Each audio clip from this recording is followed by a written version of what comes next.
And welcome back to the Constitutionals Podcast. I'm your host, Chad White. If you didn't know, this is the premier podcast for the website, cpluscomedy.com. Like I just said, it's a website. Go there. Welcome. This is episode 166 of the podcast. Here we are, back at it again. One camera, not two again, because I don't feel like dealing with the GoPro at this point in time. Also, it's kind of late.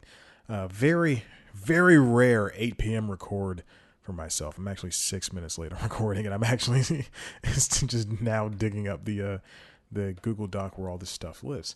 Let's see what I do. What I do today when I got home. Well, I got home a little bit late. Actually, because a couple of days ago, I was in the office, just sitting there in my socially distanced office from everybody else, around I'd say 1 o'clock, 1:15, maybe 1:30, doesn't really matter. One of the execs comes up to me, someone I've never spoken to in my life, but I know his name because he's a big name at the company, at the network. And he comes over and he goes, I'm watching something for work, and I have headphones on. He pulls it off. I pull them off, and he's wearing his mask, and he goes, "So I don't want to alarm you, but someone," and at this point, my heart is beating. I'm like, "Oh crap, I'm in trouble. What did I do wrong?"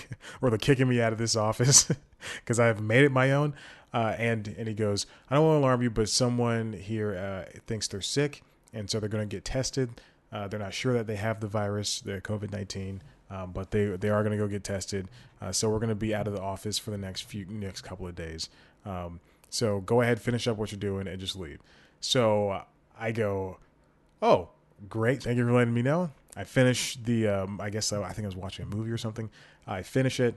I just leave. And then I get an email from my boss, from my supervisor. And she says, no one can go into the third floor for a couple of days.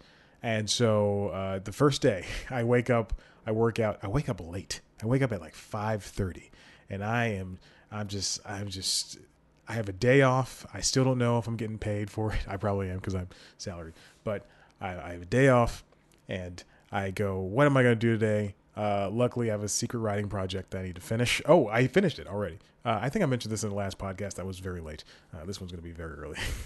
But I finish it, and then that takes up my morning. I finish it at like 10 o'clock, and I send it in. And I don't know if I said it was a writing project. I probably should have said that. Anyway. I finish it, I send it in, and now I have my entire day, so I take a nap. I take a 3-hour nap. I wake up, it's 3 o'clock, haven't eaten lunch yet. and then I do some writing, and then that was my day. I check my email, my work email. No, I can't go in yet. No one's even said anything. Thursday rolls around. I truly have nothing to do. So I do news time. No, Tuesday rolls around. Today's Thursday. Wednesday, excuse me. Jesus, what day is it? Wednesday rolls around. I have nothing to do except for write news time, write and shoot and edit news time. And that took me all day. Truly, it took me all day. I got to work out late and late in the morning, which is late in the morning for me is 5:30, 6 o'clock.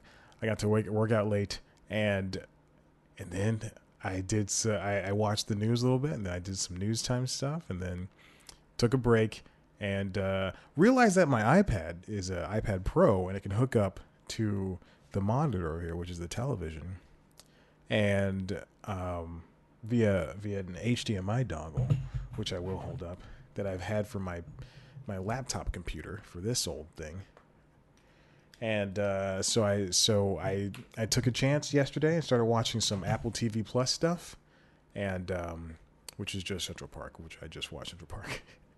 Plugged it in, watched a couple episodes, fell asleep, again took another 2-hour nap. I never get a chance to take naps during the day, during the weekday. And then finally got an email. We're able to go back to work. However, not on the third floor. On the fourth floor, I'm in someone else's office. Again, I had to use their computer, and it took me roughly, I would say, an hour to figure out how to get things working. And of me sitting in silence and just talking to myself going, okay, do I just drag this over here? Okay, I open up Premiere. How do I get to Nexus? All right, well, how do I connect? How do I unmount this workspace to that? It was too much work. And that's how I spent the last 2 days. And some of this morning. All right, so listen. Let's get to it. First things first, comes from Vulture. This is written by Joseph Adelaine. Charlemagne the God is going to host a weekly talk show on Comedy Central. Now, this is something I didn't know. Charlemagne the God has had 2 shows with the MTV networks before. He had a show. He worked with the same person who Chris McCarthy, who helped him get some other shows on MTV2 when he's a regular with Guy Code. And then he hosted 2 talk shows, Charlemagne and Friends, which is not good, which I looked at one clip for, and I said, no way, no sir. And then Uncommon Sense. Go look at a clip of an old talk show that lasted 1 season on MTV2. You'll say the same thing. Comedy Central, you'll say the same thing for literally any 1 season talk show. And I knock on wood if I ever land a talk show, that is that faux wood? Anyway, and Uncommon Sense. That it lasts. I want much of it to last. And then Uncommon Sense, which was a little bit better, but still from the clip I saw, there were 4 people. No, there was like 1, 2, 3, 4, 5, 6 people, 3 people on both sides of the desk. So 6 people on both sides, or 6 people total. And then he was talking, and the camera kept cutting back to other people, and they're just nodding along because I guess it was some type of panel, but 2 were standing, and it pissed me off. Anyway, that's not how talk shows should be. Anyway, so now they're going to have a new show. They don't know what it's going to be about. Chris McCarthy is going to produce it probably, but Charlemagne did kind of give a hint. He said, quote, I love John Oliver every week. I love Bill Maher every week. There's something to be said about sitting back and being able to observe everything that happened in a week and then come in and say, you know what? This is what I want to touch on, he says. But I'm not going to be on here trying to rehash the whole week. Like, no, that's not what I'm here for. Just okay. I want to talk about the things that can actually impact somebody's life in a real way. The things that can actually help move the culture forward. So if Charlemagne hosts the Breakfast Club with Angela Yee and DJ Envy, and now there's going to be, with his interviews with the Breakfast Club and with his own interviews that he just does without the Breakfast Club moniker, he's a really good interviewer. He's one of the best out there doing it. I like to see how the show goes. I don't think MTV is a good venue for him, but it's going to be on Comedy Central, so that's good. If anything, weekly, I think it's going to be like a 10 o'clock show, a little bit unfiltered. But Comedy Central has the network is good at picking these shows out and then letting them last 1 or 2 seasons. What is this show? Hood Adjacent. That I thought that show was going to come back. It hasn't. It did not going to. Problematic was the last one. Nikki Glazer's show, Anthony Jeselnik's show lasted 2 seasons. Anything that's not The Daily Show or Tosh.0 or South Park, it just has trouble. Even The President Show, which should not have existed in the first place, it has trouble existing, period. Let's move on. This is going to be a little bit on the more tense side, but this next story is very interesting to me. This is written by Zach Sharf over at IndieWire. MICHAELA Coel turned down Netflix's $1 million offer for I May Destroy You over ownership. So I spoke about this, I think, last week in the episode. Spotify owns the podcasts that are put on there, essentially. Right? No, excuse me. I'm sorry. Spotify owns Gimlet, and then essentially Spotify owns whatever Gimlet is putting out from this point forward, and any other podcasting thing it owns. And so the hosts of The Nod, very popular Black culture podcast, they want to own some of the name of The Nod so they can be able to do a movie or do TV shows and online series and other stuff that has the Nod moniker. Again, Moniker Geller. Moniker Bing. And so that same notion kind of extends to television. Not kind of, it does. So when you have a show on HBO, when you have a show on which I May Destroy You was on, we have a show on Netflix, we have a show on any one of these networks or platforms, you as a creator may not own any of that. And with Netflix, that's pretty much the case where you don't own anything. And so MICHAELA Coel, who had a show called Chewing Gum that was very popular over in England and then picked up for distribution here in America via Netflix, she obviously took her newest show, I May Destroy You, which is about her being sexually assaulted as she was making chewing gum, which is also a very funny show. But I've never seen I May Destroy You. It's a drama series, I can only assume, because it's a show about her being assaulted. I'm not laughing at I'm just laughing at the idea. Oh, Jesus. Anyway, so I May Destroy You, but she walked away, according to Sharf, from a mega deal in order to maintain ownership of the series. Now, there's a profile via Vulture, but this is just a boiled down idea of it.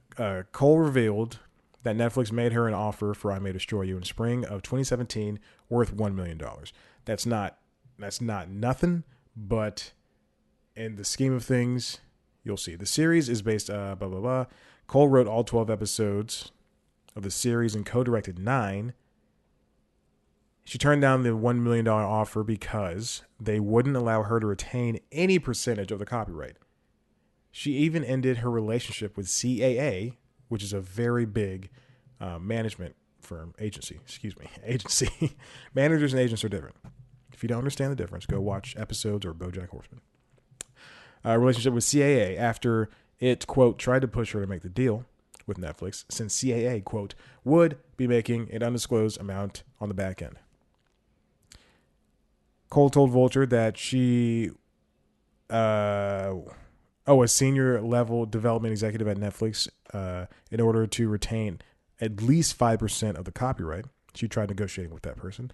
And then that person there was just silence on the phone. And I believe, okay, yeah, all right, the story keeps going. It looked like there's an ad in the middle, and it looked like the story was over. And I was just like, where did I hear the rest of this stuff? She wanted 5%, and then she even bargained them down to 0.5% for the copyright. And a Netflix executive said she would have to run it up the chain while adding, this is a quote from them, "Michaela, I just want you to know I'm really proud of you. You're doing the right thing," which is so demeaning. So demeaning. I read something earlier this week that said Netflix.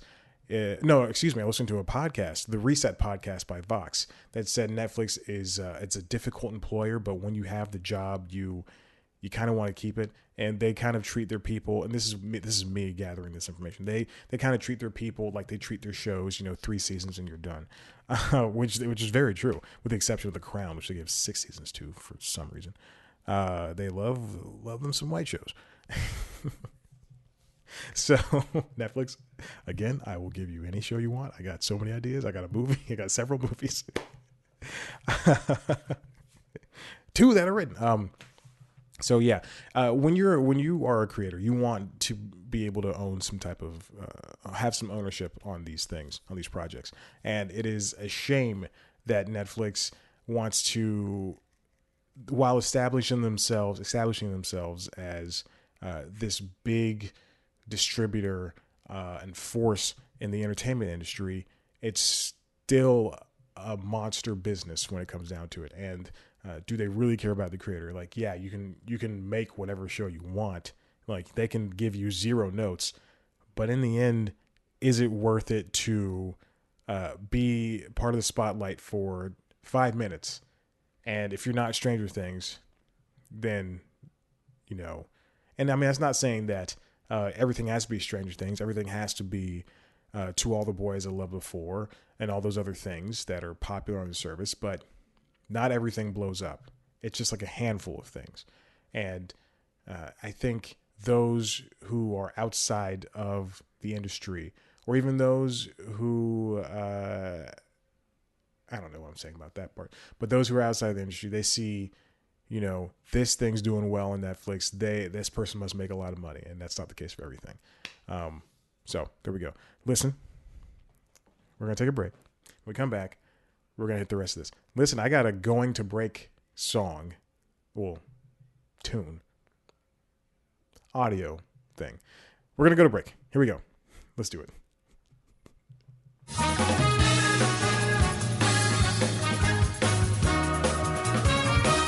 And we're back to the show.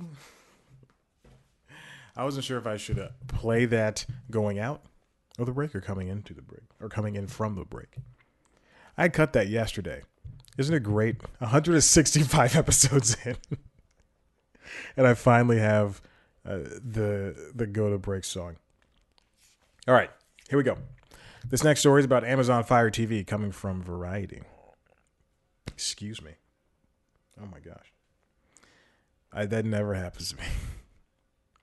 Hey, real quick, Batwoman, and you know, going real quick before that, Chilling Adventures of Sabrina was canceled on Netflix, and they're having a part 4 or season 4 or whatever. It's going to premiere later this year, and it's getting a little bit longer of a season. Again, Netflix. I can only assume that Riverdale's a huge show for Netflix, and for CW initially, and then for Netflix on the back end.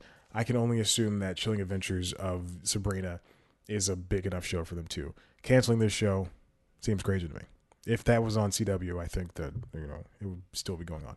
They'd pair it every single night with Riverdale. Okay, and then after that, Batwoman has been cast. They cast a new Batwoman on the CW show Batwoman, and her name is Javicia Leslie, who is familiar to me, and she's going to be the new Batwoman. She starred in a show. Let's see. She was on God Friended Me, which I'm glad she got the job, but this just seems like a knee-jerk reaction to what's going on in the media today. It doesn't bode well, you know. It's just like you know, we need to hire more black women and or women of color and Black Lives Matter and everything. We lost a Batwoman. Let's put a black in there. Just doesn't seem very genuine to me. Okay, so this comes from Variety. Amazon's Fire TV live guide plugs in listings from YouTube TV, Hulu, coming soon. Written by Todd Spangler, my good friend. So, we all drop cable because cable's too much money. Bunch of different streaming platforms pop up, and some of us are spending upwards of $80 on streaming things. Some of us are looking a way to budget in YouTube TV for when the price hikes up to $65. It's not 80. It's like Netflix, Hulu, Amazon, HBO. You know, it's like $60.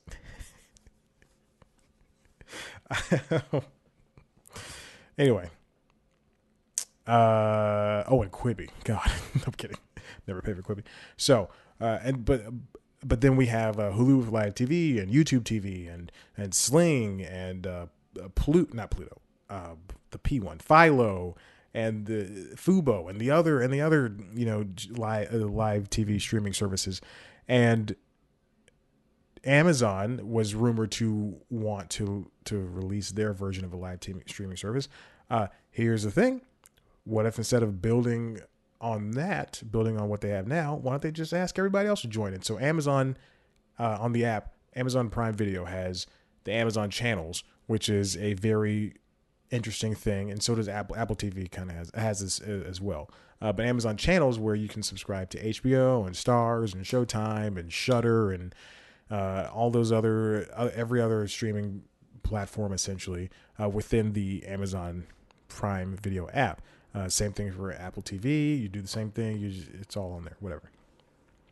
And you only need one app for all of your stuff. So now Amazon, if you have a Fire TV, it's going to add program listings for YouTube TV and Hulu with live TV to the platform's live TV discovery features, so that you'll just be able to just instead of opening up the app itself, you'll be on Amazon's homepage of the Fire TV, and you'll be, if you want to see the Loud House on YouTube TV, if you subscribe to YouTube TV, and you'll see the Loud House next to episodes you could probably buy on Amazon Prime. I was watching a Loud House while I was cooking. After I did yoga, I did take a little pause here in the story. I did a Grateful Dead yoga class on a Peloton. Yes, that's another subscription I have. Let's take all of my subscriptions and let's just say collectively $120, including Wall Street Journal. Oh, Jesus. But I did a Grateful Dead themed, and they have themed classes sometimes on Peloton. So like this morning I did a 90s hip hop full body workout with Jess Sims, the gorgeous Jess Sims. And I did a Grateful Dead yoga class, half an hour. And I don't know any Grateful Dead songs, but I saw it was Grateful Dead and I thought, you know what? This is going to be a real fun class. I know their songs last like 40 minutes and I don't even think a song changed. But I did the class. It was great. I turned up. I didn't turn up the heat. I just turned the air off, and I was built up a nice sweat. Then the same teacher had a meditation after in about 15 minutes later, and it was great. I had a good time. Grateful Dead yoga class. I just wanted to mention that my friend got me this shirt for Christmas, so it's kind of Grateful Dead-y. If you're watching the video, it's got a on the back. There's some type of. I can't turn around. I don't know what I'm doing. Anyway, back to this story. So, Fire TV's YouTube TV and Hulu with Live TV joined Fire TV's live TV features, and then ViacomCBS's Pluto TV, the free streaming service, Philo and Prime Video channels. They're all essentially going to work in tandem for this Discovery service. I just thought this was very funny because we drop cable and then all of a sudden we have YouTube with live YouTube TV and Hulu with Live TV, and then you can subscribe within those apps and have HBO and Stars and Showtime and Cinemax, and then also the prices hike, and so at the end of the day, you're paying the same, more or less the same prices. By the time in August when YouTube TV's price jumps up $15 because ViacomCBS are greedy bastards, then then it's going to be on par with probably the cheapest basic cable service, but you're able to get it over the internet and you're able to watch it on your phone and your laptop and your iPad easily. All right. Let's do this. Move on to the ESPN radio shakeup. Another story from Variety. This was very interesting to me. I've never listened to ESPN radio shows, but now that I have, since I got this new car, that it came with wire pop-ups on these websites. I turn off the ad blocker so that I can support these websites, but then the pop-ups, Jesus, not like The Verge. Variety's not like The Verge, but I thought this was interesting because on one of my presets for my Sirius XM, it does happen to be ESPN News and ESPN Radio, and sometimes I'll leave it on there for like 5 minutes if I don't want to listen to a podcast or if I'm just going somewhere really quick. And speaking of which, U2 has a channel on Sirius XM, and Matthew McConaughey right now is DJing, and he talks for like 5 minutes straight, and it all does not make sense, and it is the most delightful thing to hear. It's just his Matthew McConaughey way. Just sometimes you got to go onto the open road. You're not wearing any shoes, but you don't have any socks on either, and you're just walking. Your feet are hurting, and it's barefoot, and it's the sexiest thing you ever felt. And that's what this song's like. Sunday, Bloody Sunday by U2. The song starts. I love it so much. Oh, Matthew McConaughey, please continue DJing the U2 Sirius XM channel. So, Golic and Wingo are out of the ESPN radio. This is from Brian Steinberg over at Variety. And let's just say it was not Golic and Wingo's choice to be out. They're going to bring back Mike Greenberg, half of the team that helped the Disney sports media giant carve a bigger business in the audio world, back to the medium as part of a reworking of its national lineup. Greenberg spent 17 years with co-host Mike Golic on the morning radio program, Mike and Mike. He's going to keep his duties on the ESPN mid-morning TV program, Get Up, which is a great show. And I did not know that was the same guy. I'm not going to lie, did not know the same guy. which he helped anchor since the spring of 2018, along with Jalen. I just added that last morning. But he will also lead a new 2-hour radio show that airs between noon and 2 p.m. weekdays. You know, he looks a lot like Max Kellerman.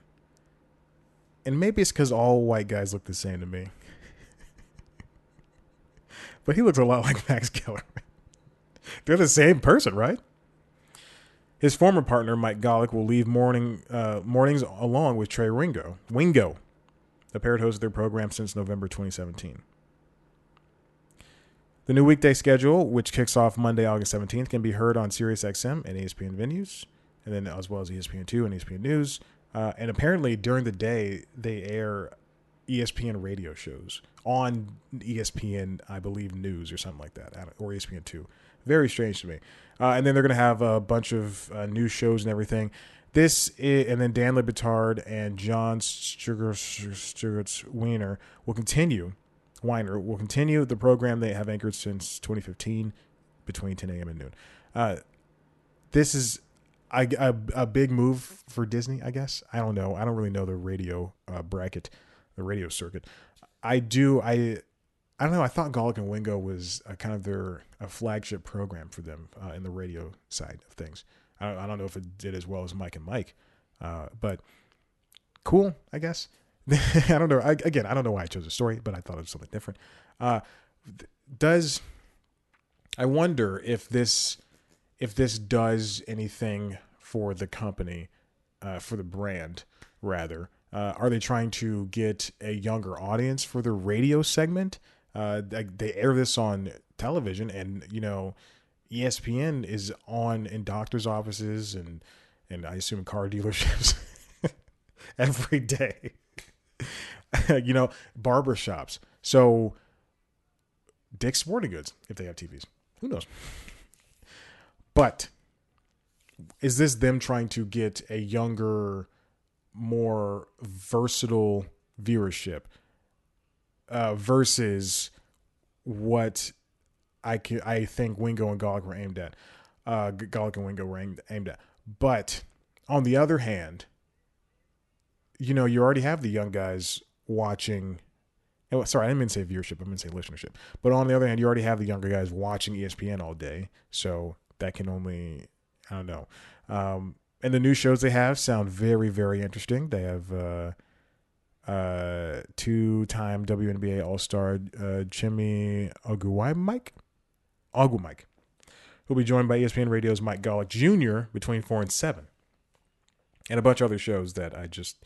Keyshawn Johnson, Jay Williams, Zubin Mehenti. They're going to replace Golick and Wingo as the leadoff to ESPN's morning schedule with a show between 6 and 10 a.m. So there you go. Yeah, I think they're trying to get a more diverse lineup. And speaking of radio stuff, Stitcher's going to buy Sirius XM is going to buy Stitcher. I don't know if I talked about this last week. The company that I work for on the television side, EW Scripts, had been shopping the podcast platform for several months, which means I cannot work for Earwolf now. Fine. I don't want to work for them anyway. The acquisition gives satellite radio company a foothold in the burgeoning podcast business, which is led by rival in audio Spotify.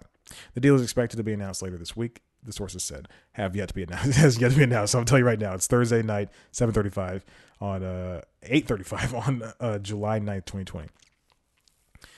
In addition to the Stitcher app, the company also encompasses advertising arm Midroll Media and podcast network Earwolf. So I think that's a very big get for Sirius. Sirius's app and online presence are not up to snuff with Spotify and Apple Music and now even YouTube Music. Now that everything's migrated from Google Play Music to YouTube Music. It's the deal. Hey Google, stop. Hey Google, stop. Hey Google, stop. Hey Google, stop. Hey Google, stop. That was insane, right? The deal follows Sirius's mid-June purchase of podcast hosting and distribution company Simplecast, which works with clients like Netflix. Stitcher, this is a great move for Stitcher because their app is also trash too. But again, you have to have a foot in the podcast space in order to make sure, especially as an audio first company, make sure that that you're going to be able to survive.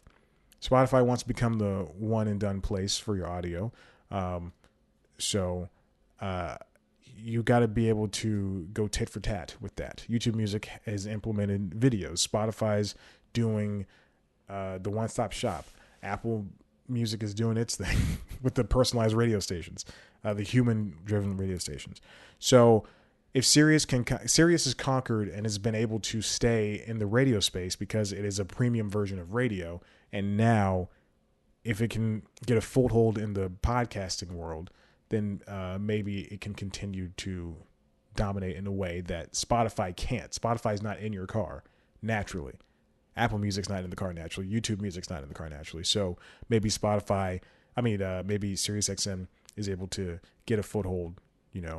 Maybe there'll be a Stitcher app or Sirius XM podcasts in your car, and you can just download it from, or they'll have like channels that just play Comedy Bang Bang all the time.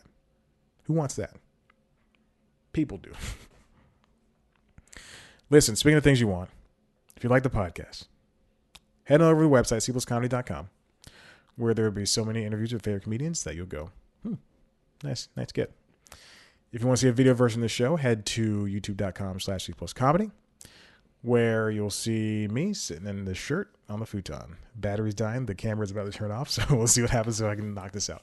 If you also want to see on youtube.com/cpluscomedy, you see our flagship show, News Time, which is a show where it's like the Daily Show. I take one topic, I sit down, and I do one story. This week's episode is about Quibi. Quibi, 90 days since it launched, and it's lost 90% of its listeners, I believe. That's what happened last night. It was announced last night, 90%. God bless it. The freaking camera turned off, and now I got to turn it back on. Like some type of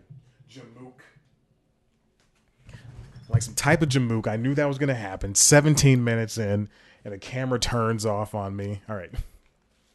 So now I could just talk all day now. No, I can't. So yeah, there was whatchamacallit? God. Oh, I don't even know where I was. Quibi's been out for 90 days, and 90% of its free tier people have just dropped off, and no one's paying for it, essentially. So now let me check this episode out. Let's see what else is going on. That's it. Follow us on Twitter and Instagram at CPlusComedy. Follow me on Twitter and Instagram at ChadBlackWhite. Like us on Facebook. Listen. Subscribe to the Constitutionals podcast. Rate us, too, wherever you get your podcasts. Apple Music. Apple Podcasts, Google Podcasts, Spotify, Stitcher, everywhere. Pocket Casts, wherever you get your podcasts. That's what I choose to use. Thank you for listening. Now we can end the show, but not before I pull up the outro music, because that would be a shame if I didn't. All right, here we go. Goodbye, world.